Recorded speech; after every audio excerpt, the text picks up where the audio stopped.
조국 전 장관이 없앴던 티타임을 살린다는 한동훈 장관인데요. 이 얘기는 잠시 뒤에 바로 만나보기로 하고요. 한동훈 장관의 법무부가 조만간 검찰 인사를 단행할 걸로 보입니다. 어제 한동훈 장관이 큰 폭의 인사를 하게 될 것이다.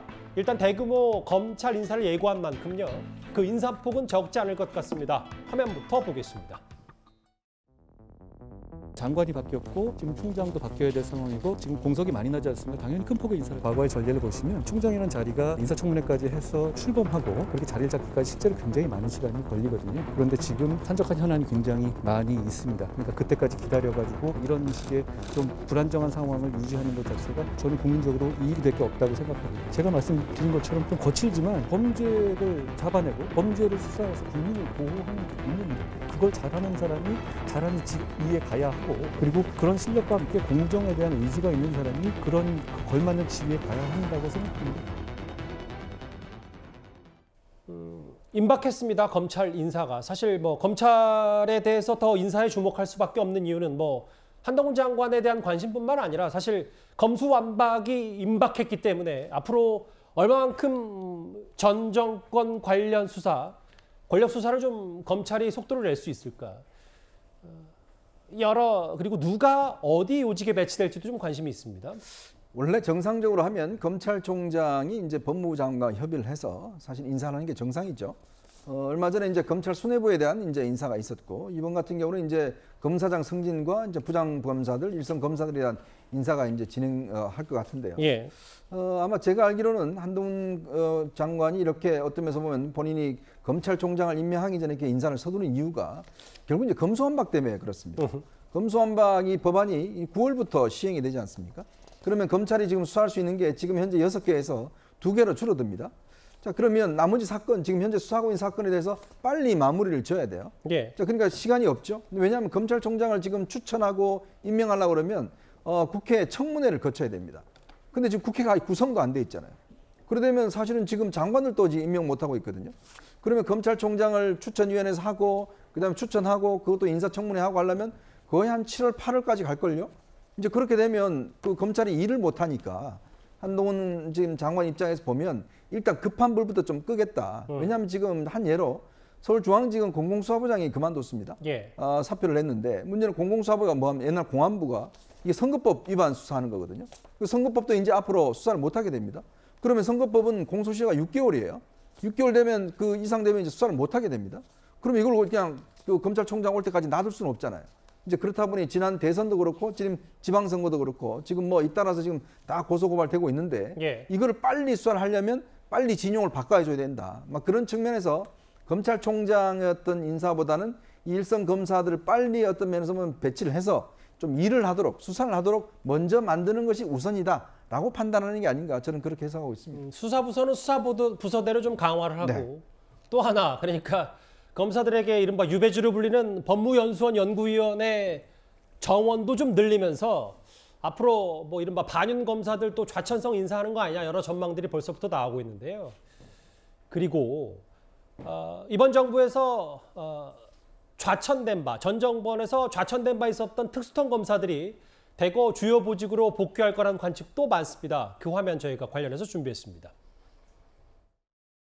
그 검찰 인사가 반복되면서 대통령의 인적 풀 자체가 너무 좁은 것 아니냐 이런 비판도 나오고 있는데 이에 대해서 어떻게 생각하십니까? 과거에 민변 출신들이 아주 도배를 하지 않았습니까? 저는 선진국에서도 특히 미국 같은 나라 보면은 그런 그 거버먼트 어토니 경험을 가진 사람들이 정관계에 아주 폭넓게 진출하고 있습니다. 그게 법치국가 아니겠습니까?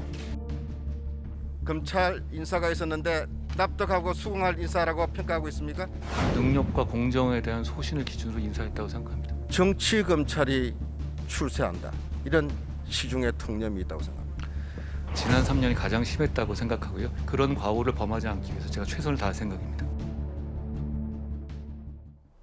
사실 어제 한동훈 장관 이런 얘기를 했어요. 공석이 많이 나지 않았나. 큰 폭의 인사를 하게 될 것이고 과거 전례를 보면 검찰총장은 인사청문회를 거쳐 취임하기까지 오랜 시간이 걸리니까 불안정한 상황이 유지되는 것은 이익될 것이 없다고 생각한다. 근데 총장이 없이 이렇게 검찰 인사를 단행하는 누구도 여러 뒷말들이 좀 있긴 하더라고요. 그렇죠. 그러니까 이제 처음에 저희가 우려했던 것들이 한동훈 장관이 오면은 법무부 장관, 검찰총장 민정수석 역할을 다 한다고 했잖아요. 지금 우려가 현실이 됐습니다. 검찰총장이 지금 없는 부분들이 누구 책임일까요? 따지고 보면 한동훈 장관이 책임지는 거 아닙니까? 오자마자 검찰 인사를 중앙지검장과 대검찰청 차장까지 하고 여러 이제 인사들을 본인이 하고 나서 왜 검찰총장을 밀어놨죠? 이렇게 시급성이 있었으면 미리 해서 검찰총장을 임명한 다음에 그 후속 인사까지는 그래도 검찰총장한테 줘야 되지 않았냐라는 생각이 되는데 말씀된 대로 뭐 앞서도 얘기했지만 검수완박 부분들에 대한 대비 차원에서 본인이 직접 지휘하겠다. 그리고 본인이 가지고 있는 생각이 있을 거예요. 검찰 내 인사들을. 머릿속에 많이 생각이 났겠죠. 법무연수원에 인원을 늘리는 것들도 따지고 보면 100% 그쪽에 본인이 생각했을 때 전 정부에서 말하자면 좋은 자리에 있었다거나 본인 눈 밖에 난 사람들이 있을 거예요. 그러면 법무연수원으로 보내겠죠. 그리고 특수통 말씀한 대로 어떻게 본인 생각에는 본인과 친소관계가 있든 없든 간에 능력의 기준은 본인의 기준이겠지만 그게 좀 인정을 못 받았던 사람들은 늘 끌어올려서 많이 인사를 할 거예요. 그 능력을 검찰총장을 미리 임명했으면 협의를 법무장관하고 할 때 전 정권에서 그랬지 않습니까? 검찰총장이 인사에 대해서 어느 정도 의견을 주잖아요. 법무장관한테. 그거를 배제해 버린 겁니다. 따지고 보면 두 번째 인사까지 검찰총장을 배제하고 한동훈 장관이 인사하는 거는 굉장히 적절치 않다는 것들이 검찰 내부와 서초동의 이쪽에서의 의견입니다. 그래서 저는 좀 우려스러운 게 법무부 장관 한동훈 장관께서 어떤 정치적인 전체적인 스케줄을 가지고 지금 움직이는 거는 같은데 이 부분들이 계속 쌓이다 보면 결국에 법무부 장관으로서 신망, 신뢰 이런 부분들을 금방 이룰 수 있다라는 좀 우려를 가지고 있습니다. 역대 정권 취임 초기에 얼마나 빨리 검찰총장들이 임명이 됐나.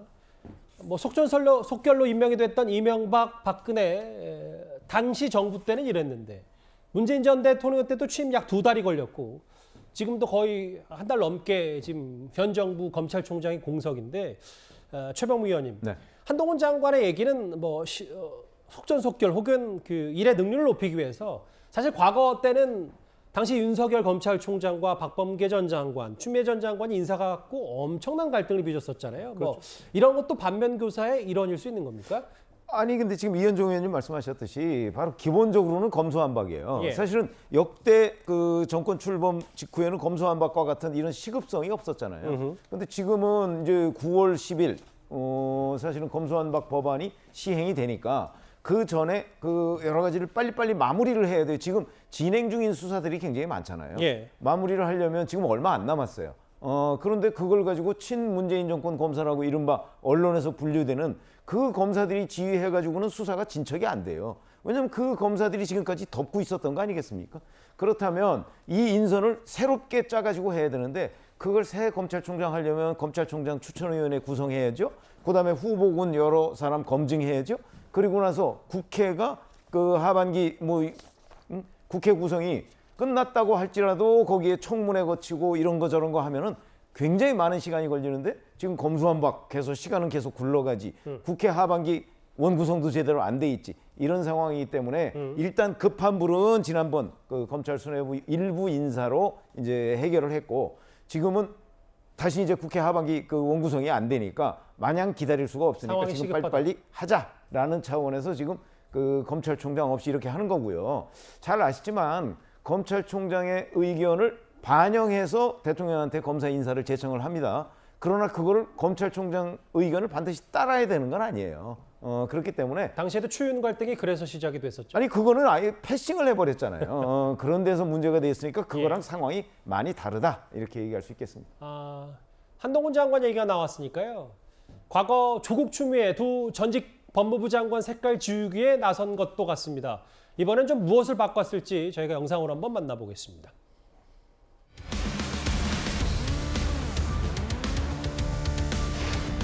검사의 내외 파견을 최소화하기 위한 위원회 설치를 규정한 검사 파견 심사위원회 지침을 제정 시행합니다. 조국 사태 이후에 제대로 된 수사가 뭐가 있습니까? 할 일 한 사람들 다 내쫓고 그 자리를 자기 편으로만 채워놓고 지난 3년과 같은 편향적인 검찰은 검찰 역사상 없었다고 생각합니다.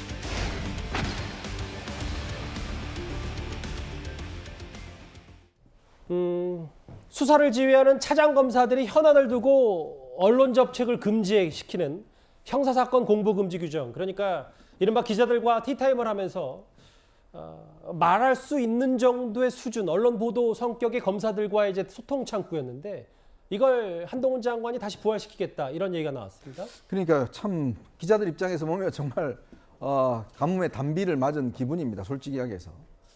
조국 전 장관, 추미애 전 장관 두 장관을 이어가면서 사실은 검찰에 대한 기자들의 취재가 거의 봉쇄가 돼버렸습니다. 나중에는요 재판에 가서 기소장을 공개하는 것을 그때도 쓰도록 그렇게 이야기를 했습니다. 자 그러다 보니 결국 이제 두 가지 갈등이죠. 국민의 알 권리가 우선이냐, 지금 피의자의 보호가 우선이냐. 더군다나 조국 전 장관은 포토라인을 없애버렸어요. 출두할 때 보통 이제 포토라인을 만들어서 고위공직자나 이런 사람들은 사진을 찍게 했는데 그걸 없앴는데 그 가장 첫 번째 혜택을 본인이 누렸습니다. 결국 본인이 한 번도 그 포토라인에 서질 않았어요.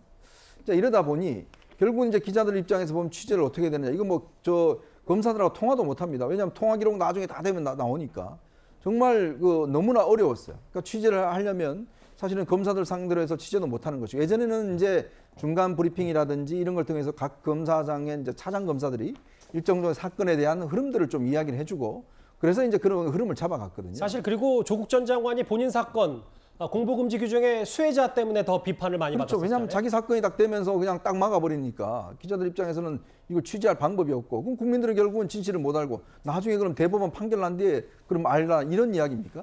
그러니까 그렇다 보니 이제 이 한동훈 장관이 와서 형사 공보 규칙을 바꿔서 결국 이제 티타임 이런 것들을 허용을 하고 결국 물론 이게 이제 허용을 한다는 것 자체가 이게 피의 사실 공표와의 충돌되는 지점이 있어요. 이제 그거는 이제 앞으로 언론과 이런 것들을 이제 조정해서 해야 되겠지만 그러나 검찰이 어떤 부분, 즉 국민들이 어느 정도까지는 알아야 되겠다라는 부분에 대해서는 최소한 검찰이 이야기해야 될 그런 의무도 있고 그런 책임도 있다. 저는 그런 생각이 듭니다. 추미애 전 장관이 없앴던 여의도 저승사자 증권범죄 합수단 부활시키고 이번에는 티타임까지 다시 좀 하겠다. 이번 주제 마무리하기 전에 박지원 전 원장 얘기를 한번 들어볼까요? 임세현 대변인. 사실 검찰총장 겸직하고 있는 건 아니냐. 태양은 하나지 둘이 아니다. 최근에 한동훈 장관 여론조사 결과 꽤 차기 잡력으로 높이 평가되고 있는 거에 대해서 이준석 대표와는 박지원 전 원장의 생각이 좀 다른 것 같은데 어떻게 좀 받아들이셨어요? 뭐 두 분 말씀이 뭐 다 틀린 얘기도 아니고 뭐 일리가 다 있는 것 같기도 합니다. 근데 그리고 한동훈 장관 같은 경우는 저희가 이제 한번 생각을 해보시면 공무원입니다. 공무원. 그러니까 저희 나라에서 세금으로 월급을 받는 공무원입니다. 근데 지금 뭐 다른 부처의 장관의 이름이라도 생각나시는 분 계신가요?